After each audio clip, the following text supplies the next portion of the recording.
Sit up. There we go. We're official. Good afternoon, everybody. Once again, I'd like to introduce our speaker today, Melissa Mangles. For the past 28 years rather, Melissa has built her professional and volunteer career in the nonprofit world, raising funds and awareness for Jewish education, seniors, and healthcare. She has a BA from Concordia University and a teaching degree from McGill University, specializing in Jewish studies. She has sat as a member of various boards and organizations, including the Comfy Cozy Fund. I want to hear about that one. JPPS-Bialik, the Mount Sinai Hospital, Camp Ramah. She's participated in numerous community fundraising and awareness activities, such as the Jewish General Hospital Breast Cancer Walk, a 6-time walker for that, and the inaugural Enbridge Ride to Conquer Cancer, as well as for the old Brewery Mission and Chez Doris, both of which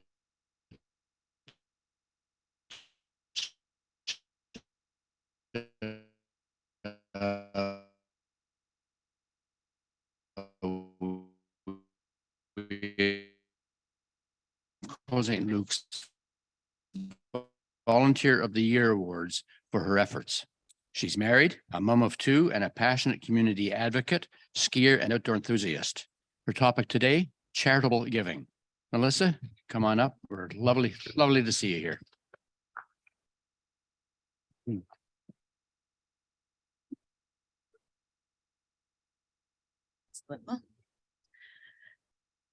Hi, thank you. I feel actually very honored to be here and to talk to everyone today a little bit about charitable giving and a little bit more specific about planned giving. So I work, so just a little bit of background, even though you've heard a bit from Jim, and I will tell you just very briefly, the Comfy Cozy Fund was one of the greatest fundraisers that I ever worked on. We did it, I think, about 5 years in a row. A friend of mine's son was diagnosed with cancer, and he was in the children's hospital, and he turned to his mom one day and he said, "Mom, why don't all the other kids in the hospital have all the comfy, cozy things that we have?" And she said, "Well, you know, Jake, not everybody has that. Not everybody has the money. Some parents have to go to work." And with an IV pole hooked up, he looked at his mom and he said, "Mom, we have to do something for these kids." And so that's where the Comfy Cozy Fund was born. It was one of my actually very first forays into fundraising outside of my professional career.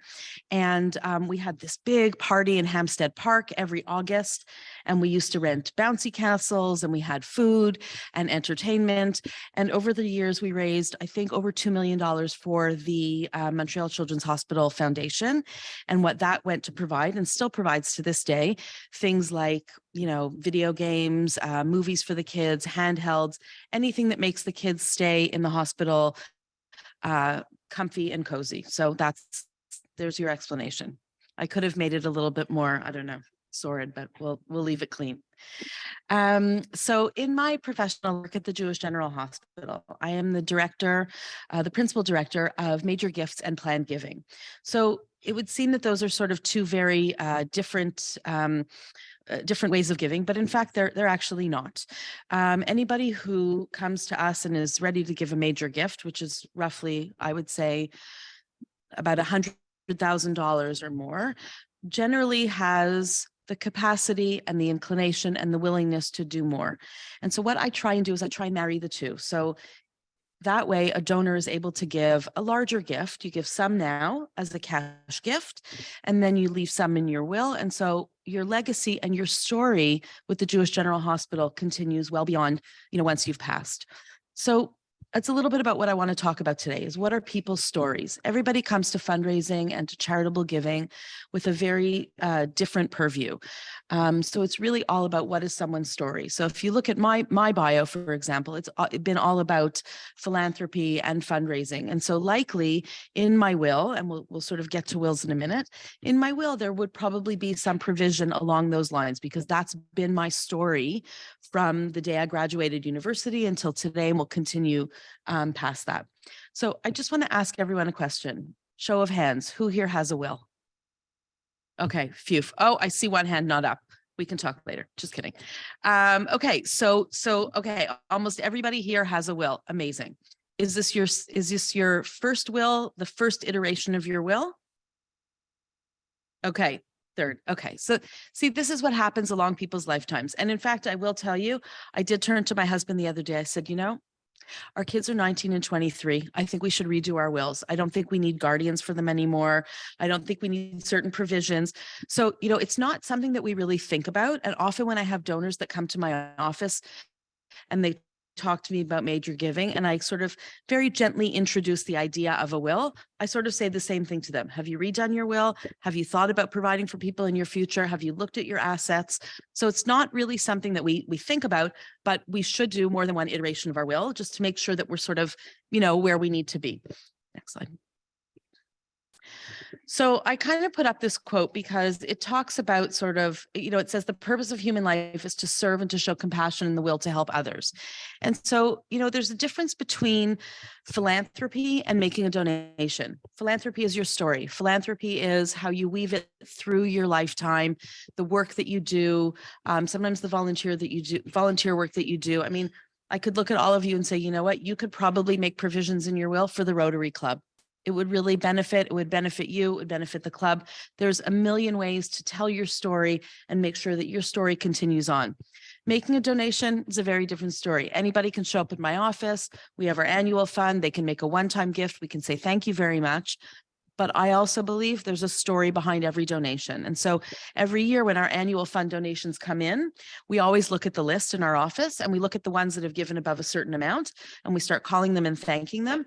And I can tell you that about 25% of the people that give have a story. And then we convert those 25 people into friends of the foundation. And that friendship continues along their donor journey through the hospital. And we like to take them all the way through till they make a planned gift. So today, a couple of things that I'd like to talk about. If you can go to the next slide, we're going to talk about a little bit about the big picture about philanthropy. We're going to talk about planned giving, sort of an overview of planned giving, gifts and wills, the power of your legacy, and question and answer period. Next slide. So what's philanthropy? So I sort of already talked a little bit about it. It's the desire to promote the welfare of others, the giving of money to nonprofit, a transforming of social well-being of others through generosity. But above all, it's a very personal decision for you, the donor. So whether you feel you want to make a larger donation to the Rotary Club, if you want to support, the library in a certain way, it's a very personal decision. At its core, it's making a donation. But you have the power to take that donation and make it into something more and make it more meaningful for you and make it more meaningful for the organization that you're donating to. Why do we give?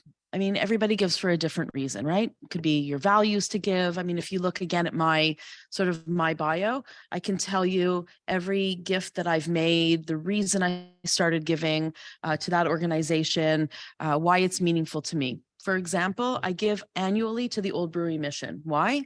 About 10 years ago, it was my friend's 50th birthday. And she said, I don't want a party. I don't want a big celebration. We're all going to go to the Brewery Mission. We're going to serve supper to the gentleman there. And then instead of buying me a gift, make a donation to the Brewery Mission in whatever amount it was that you were going to give as a gift. We said, okay. So we all gave, anyways, we're Jewish. We do a multiple of 18, which means life. I think I gave $54. And then they called me next year and they said, would you double your donation? I said, okay, what's 108? So I gave more. And after 10 years, there are three main places that I give. And that is one of them. Because of that, because there was a story there, because it was important to my friend, also because the organization called me and acknowledged my donation. So that became woven into my story of philanthropy. Chez Doris is a bit of a different example. I've given donations, but I always encourage people to give clothing there because the women always need clothing. So when my mother actually passed away in 2016, she had a beautiful closet of clothing. And my father looked at me, he said, okay, you've got to do something with this, get rid of it, get it out of here. I said, okay, my sisters don't live in Montreal, had no idea what to do with it. I put it in my car. I brought it down to Doris. I opened the car door and I went inside and I called before to tell them I was coming. And there were ladies that came out, like people who used the services of Chez Doris came out to help me take it out of the car, started going through it, and they were looking at the clothing. The appreciation that they showed for that act of giving them the clothing was massive. So, sometimes philanthropy is also, it's not necessarily giving of money. It could be giving of your time, like you do with the furniture. That's outstanding. I mean, these people need something. You've found this need, you give back to them. I think it's amazing. So why do we give? Because it touches our heart in a certain way, because it's a cause that's important to us. On a certain level, it's the right thing to do. It does make us feel good to give. And, again, it's part of our life story, right? And I hope that after this, you would each take a moment to sort of think about, like, what is my story? What is my legacy? And how am I going to be viewed after I'm gone? Does my story continue somewhere? I think we all have the power to have our stories continue in some way. So basically, plan giving, simply put, it's a gift in your will. It's that simple. But there's much more to just making a gift in your will. It can become complicated. It doesn't have to be. It's also called deferred giving, estate giving, legacy giving, all of it. It's a gift in the will. And basically, it offers every donor, no matter their financial capacity, the ability to make a significant difference in some way. We can go to the next slide. Next one. Sure, no problem. One more. So a planned gift, a gift in your will. I'm going to tell you that about 85 or almost 90% of the wills that I deal with at the hospital is a straight cash gift in the will. It says, I, so-and-so, will leave $30,000 to the Jewish General Hospital to the benefit of this department. That makes my life very easy. It's very simple. We do it, we move on. There are other ways to do it as well. There's public security, stock options, RSPs, RIFs, TFSAs, LIRAs, LIFs, life insurance policies, charitable gift annuities, and charitable remainder trusts. I'll touch upon life insurance policies for a minute, because that's an area where we often get calls. This is sort of very interesting. People can take out a life insurance policy and they can make the Jewish General Hospital the beneficiary of their policy. Very, very simple, very easy, very lovely. We say thank you and we move forward. We often get phone calls from brokers who have clients that have taken out a life insurance policy for a particular reason a number of years ago. They don't want to continue paying the premiums. And do we want to assume the ownership of the policy? So there's a mechanism in place where we do an analysis of the policy, and it's based on the annual premium that's required to be paid, the life expectancy of the current policyholder. And there's sort of like a bit of a cost benefit analysis that we do. I'll tell you it's 50-50 about whether or not we assume those policies. The reason I'm bringing it up, when we do assume those policies and we at the Jewish General become the owner of those policies, the policyholder will get a tax receipt for the fair market value of that policy. So they are giving it up. So let's say the policy is worth, I don't know, let's say for argument's sake, $50,000.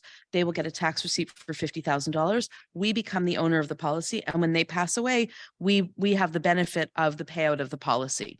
So that's an area where people who are looking for a little bit more tax relief, let's say, could get a bit more tax relief.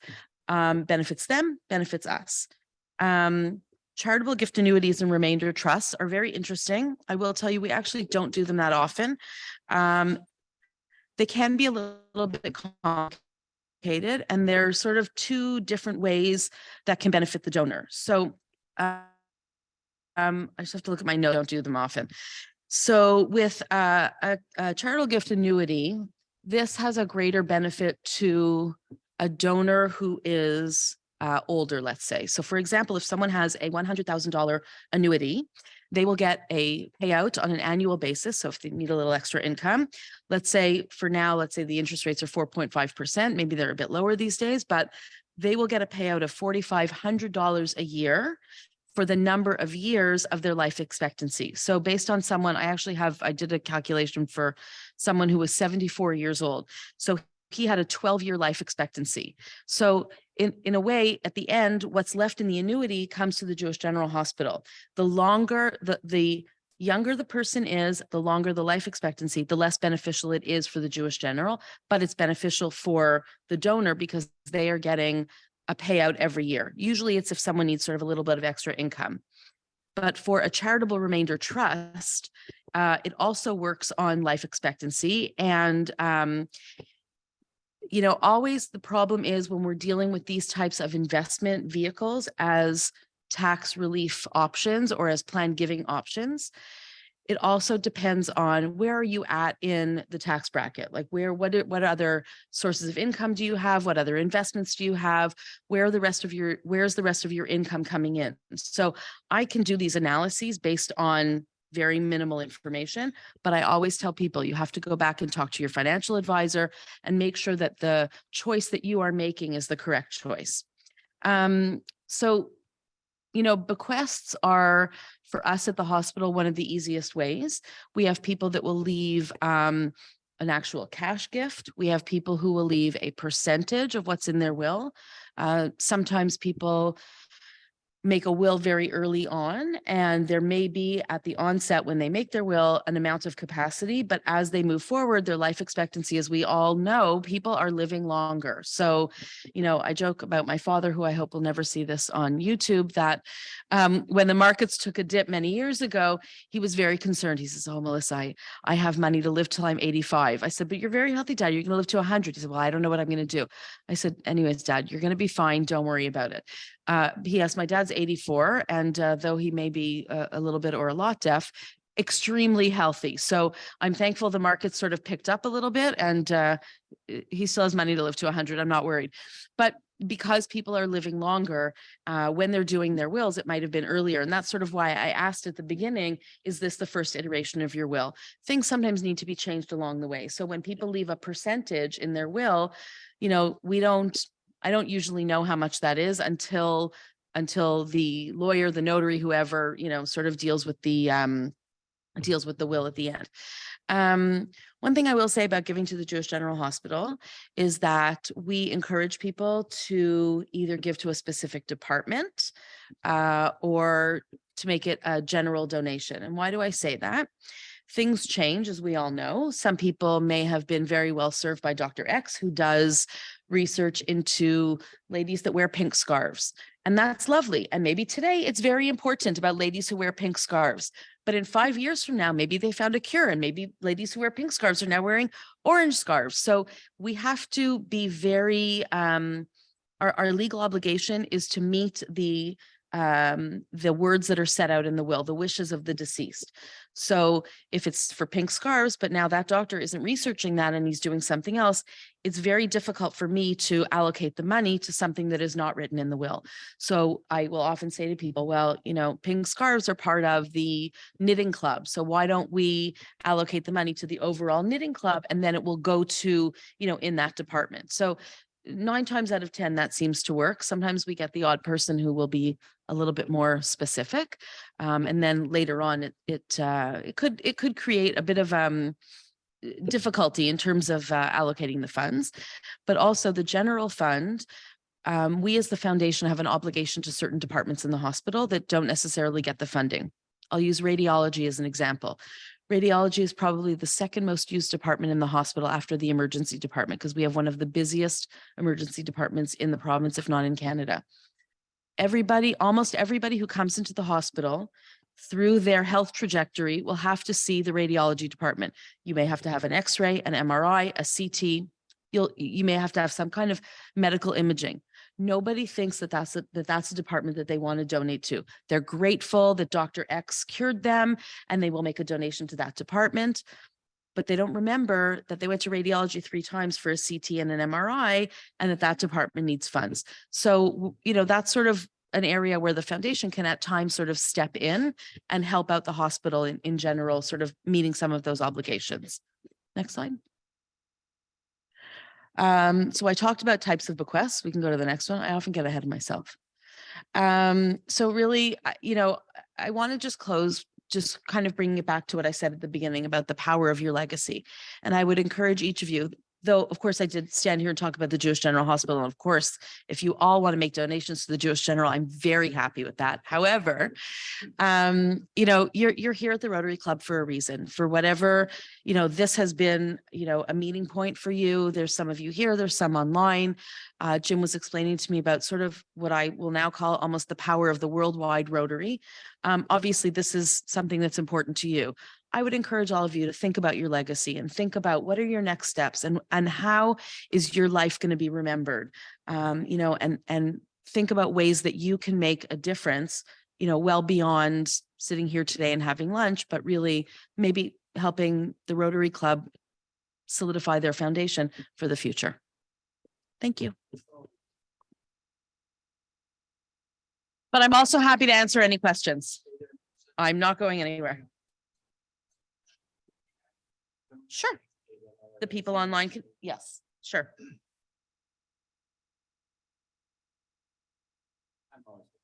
Okay. Wait, hold on. We had a presentation from Paul. Yes. One of the points he made was that because of the demise of the Catholic religion, that people had been used to giving through the church Mhm. distributed, that is gone by the wayside, and the Catholics no longer paying to give. Mm-hmm. Whether or not Catholics are major givers. Is that it? So first of all, let me say I have tremendous respect for John Hallward, because I believe he was the one that started the Give 3 Foundation. And he works with his children. I think they get a sort of an amount every year that they are required to give to a philanthropic organization. So he's sort of encouraged his kids to think about philanthropy beyond, you know, what their parents do. So I have tremendous respect for him, because as with everything, by the way, it's generational. So, you know, we can talk about that after, but, you know, it's very interesting. I don't think I can say, you know, any one group gives more than others. We have seen a shift in how people give. We've seen a shift generationally, first of all. This generation does not necessarily give in the same way that their parents' generation gave. And when I say this generation, by the way, I think that would be my generation. We give very differently. We live a different life than our parents. And to your point, if I think back to my parents, their life was based on the school that my sisters and I went to and the synagogue, and their social life was the synagogue. So much like, you know, for many people, their social life was the church, and that was the way they gave. There are so many competing interests out there. Now there's, you know, the children's hospital, and there's camps, and there's day camps, and there's the ballet school. And so I think that there's been a tremendous shift in giving where it's more affinity based rather than almost responsibility based. And I think that that's the shift. So I think many groups are feeling the same way. You know, listen, there's many synagogues in Montreal that have merged, that have closed for those same reasons that churches have had, you know, a demise in membership, et cetera. And so the giving has shifted in other directions. Mm-hmm.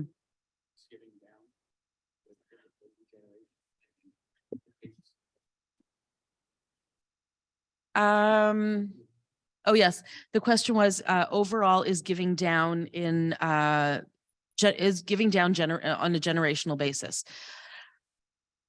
So I may not be the right person to ask, because we are very lucky at the Jewish General Hospital. We have a very loyal donor base, and we in fact exceeded our fundraising targets for last year, where I believe we raised over $60 million for the Jewish General Hospital last year. So if I did an analysis of who gave, it's entirely possible that I could say to you that this generation gives less than what the generation prior to them is still currently giving. But we are in the process of a tremendous wealth transfer. And so the Jewish General, as with every other organization, is trying to get in front of that wealth transfer, to get in front of that next generation so that we remain top of mind. It's a slog, because they're not, you know, the thing with a hospital, you know, to be a little bit specific, while we do have a very loyal base of donors, Many people don't give until they need us. So people come, they've had a tragedy in their life, they've been treated well, they've gone through our doors for whatever the case could be, a birth, a death, a cancer, a heart, etc. Then they realize, wow, that, I was treated really well here. Now I'm going to give. We may have talked to that person 50 times over to talk about the Jewish General Hospital, to, say, this is the fabulous work that we do. Would you consider giving? Many people don't listen to it until they've used the hospital and have had an impactful experience. So I think that, I don't know if that necessarily answers your question, but along those lines. Yes.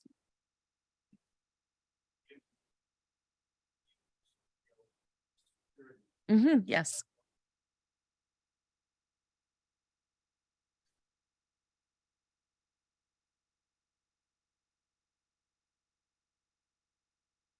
You realize I'm a fundraiser, right? You realize I'm a fundraiser, not a financial planner. So the question was to explain a little bit about the donation of, I keep looking at the screen like they're going to look back at me, about the giving of securities as a donation.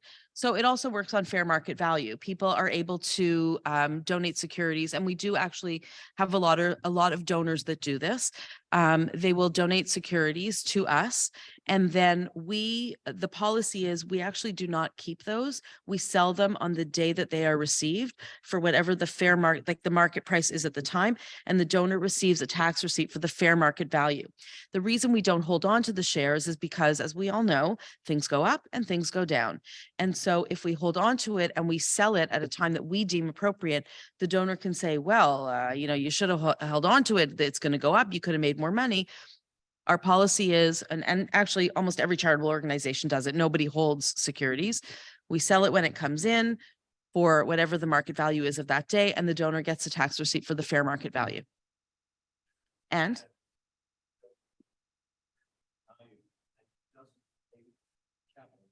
correct.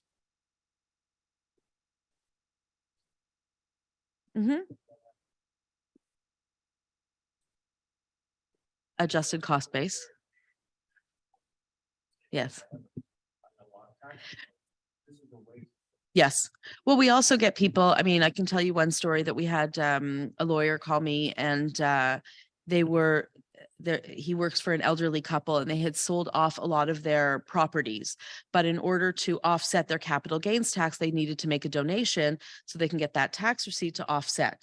So we were very lucky. We received a $1.3 million donation. It's the second easiest donation I ever got.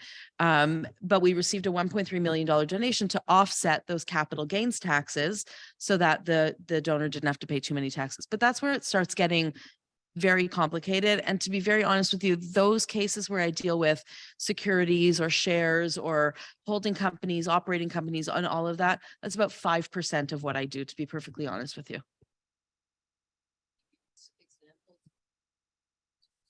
Sure.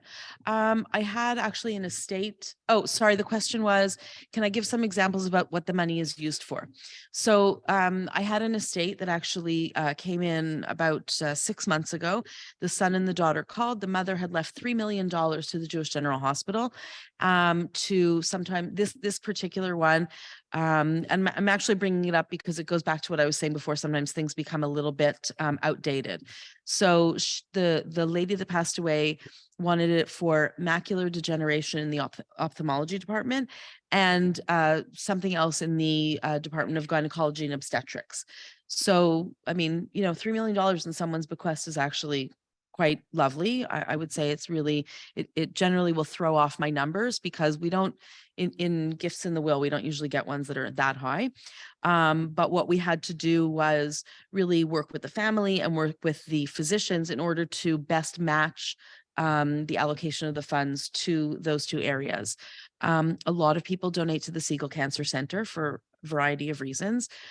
We just did a lovely tour last night of our planned giving donors. We had about 25 people that came, and one of the ladies that there said, I give back because I was treated here, and I'm here today to tell the story. So as a grateful patient, she gives to the Siegel Cancer Center. We have people who donate directly to Hope and Cope, which is our cancer support group, and we facilitate that for them. I'm trying to sort of think of some of the other departments. People like to give to research. During the pandemic, we created, well, it actually started just before the pandemic with Dr. Carl Weiss, who I'm sure some of you heard on the news during the pandemic. The Center for Excellence in Center for Excellence in Disease Management. I'll remember the correct term. But basically, Dr. Weiss has an entire research project that's devoted to looking at things like COVID and, some of those diseases that we're now sort of seeing come up. We had a lot of people that were sort of donating to that.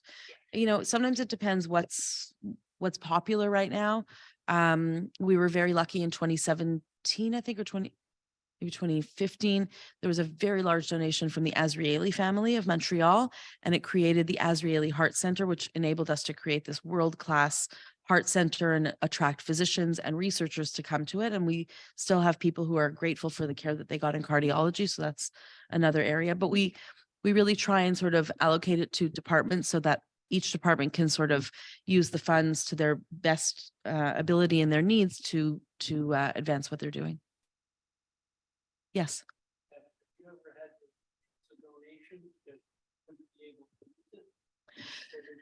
So the question was, have we ever refused a donation because we weren't able to use it? Well, I can tell you we've refused donations for a few reasons. When a new donor comes to us that is not already a friend of the foundation, we actually do a reputational scan on the person. We have a small research department that will look into that person and their businesses, et cetera. And I can tell you that in the 3 years that I have been there, I do know that we refused one gift because of a person's reputation and some of their business practices, which were questionable. And our committee at the time felt it was not within our best interest to accept the gift. So yes, we've done that. In the 3 years that I've been there, I don't think we've not accepted a gift because we haven't been able to use it. We try to the best of our ability to allocate it to the closest area possible. I oftentimes do get estates that cross my desk where there are no next of kin and it's being run by, like, I don't know, the TD Trust Company or something like that. And we often have to explain to them, there's no fund like this that exists anymore. I can't create a fund for something that doesn't exist. But what I can do is allocate it to this, which is closely aligned with what the wishes were in their will. So as far as I know, no, we've not done it that way, but you never know. Yes.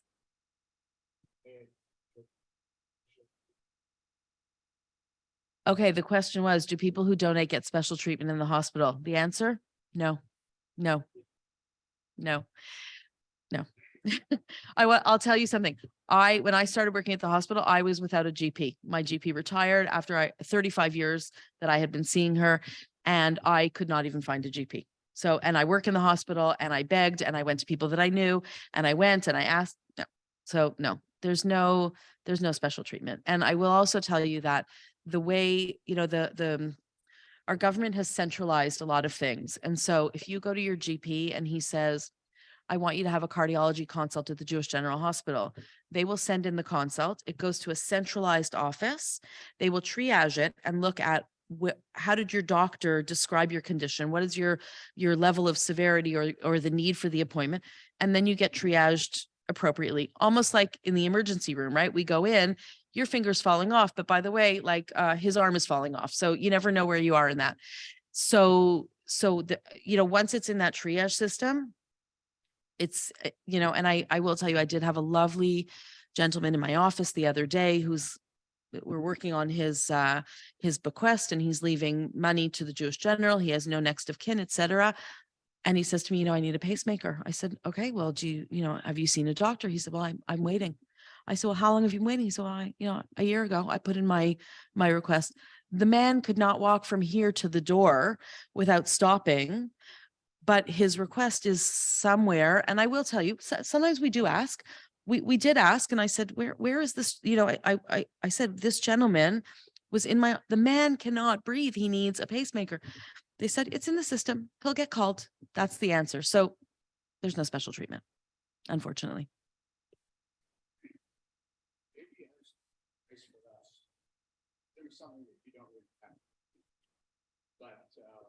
all the Rotary clubs now fundraising. Mhm. Yes. Something found is that when we go out and say we would like to, for a crude way of saying it, give the Rotary Club money, Mhm. we can do stuff. Doesn't work. We go out and we say we want to raise money because we're going to send it to the children in Ukraine. The money comes flooding in. Mhm. Any advice how we can we Yeah. need money so that we can do local Have lunch. for the moment? Right. Any advice on how to make that work better? Okay, so the question was, any advice on how to fundraise for the greatest needs of the Rotary Club? Yes. Oh, okay. Oh, good. Okay. Okay. Actually, I'm very happy to hear that, and I'll tell you why, and then I will get to your question. I've worked in not-for-profit for a very long time, and one of the things that that never sat well with me, we'd have board meetings or committee meetings, and we have food, and nobody paid for the food, and it came out of our budget, right? So wherever I worked, we fundraise, and then it came out of my operational budget. And so many organizations now either don't serve food because really, like, who needs another tuna sandwich? Or the committee members themselves pay for their lunches. So I think that in and of itself has been a very big shift. Do I have any advice for you? No. No, I'll tell you, it's like I said before, a lot of fundraising, why do you have success with fundraising for Ukrainian children?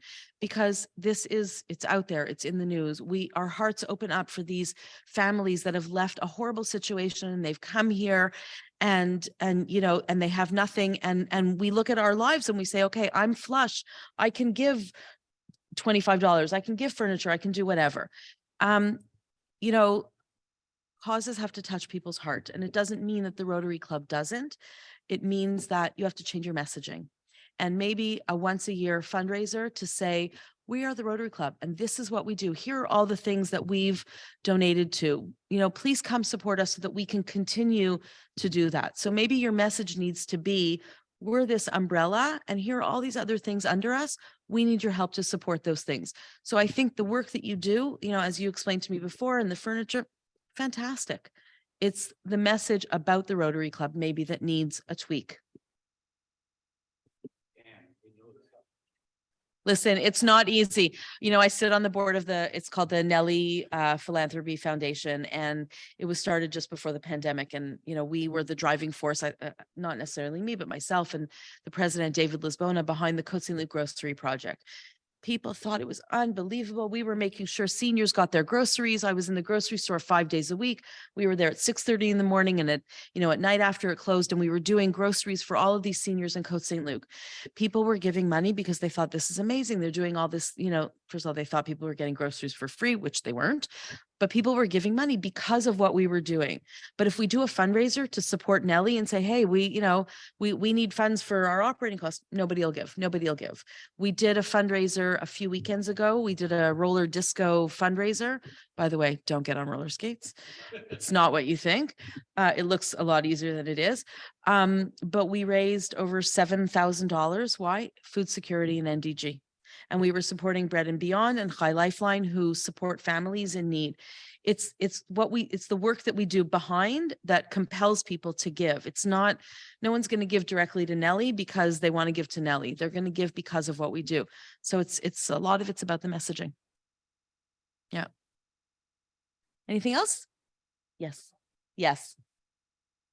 Say, is it reasonable operating cost in terms of percentage? Because Yeah. Yes. Right. So I can't give you a specific number, but what I can tell you is I've been involved both personally and professionally in many different fundraising scenarios. You have to spend money to make money, but you have to be mindful of the money that you're spending. So in every organization that I've worked in, we are always incredibly mindful of how much money we are spending in order to bring in money. And I will use the breast cancer walk at the Jewish General Hospital as a perfect example. When it started, I know many people said, look at how much money you're paying this company to run your walk. I mean, by the way, I was a walker at that time. I did not work for the hospital. So people would say, look at how much money you're paying this company. It's tons of money and they're running this walk and, you're trying to raise money, but we had grassroots money that we otherwise would not have had in the hospital for the Siegel Cancer Center. So it's a very delicate balance of how much are you spending and how much are you bringing in? And there is a sweet spot of where you realize the dollars that you're putting into an event and the manpower don't equal the output that you're getting from the event. And when those scales start to shift, that's when you have to look at your model again. That's when you have to say, I think we're spending too much money on our operating and we have to tone it down. But I can't give you a specific number only because I think every organization is different in terms of what their operating scales are. But if you can keep those costs as low as possible and still be efficient in raising your funds, then it's a good scenario. Stay. Okay.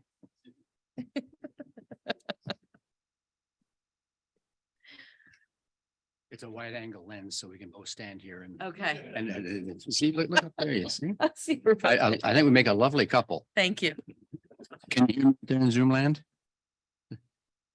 By the way, everybody on Zoom, I would thank you to send us a comment later on how good the sound quality was and how good the viewing experience was for you, just because otherwise I'm going to forget that. Now to thank you, Melissa. I know that the job you do is a job that I would kill myself, I think, before I had to do this.